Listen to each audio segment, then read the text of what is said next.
Hello, world family. My name is Katina, a messenger of love, unity, and world peace. Today I'm going to read another story from my first written creation titled, We Are One, a call for us to rise together. June 15, 2011. Ducks floating on the water. After meditation, I was watching the ducks go by as usual. And I noticed that rarely do I see one by itself. What does that mean? Most of the time, there are two or more ducks together. Generally, they are in groups or at the least in pairs. I'm not going to read every word here, but I'm going to skip to something more significant.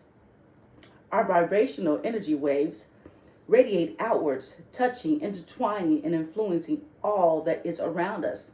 These energy waves are infinite in all directions and make one enormous vibrational field.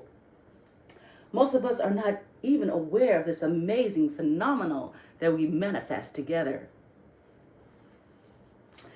We see yet another sign displaying our unity in existence.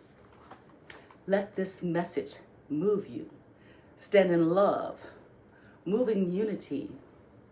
Live the truth that blend us together. We are one.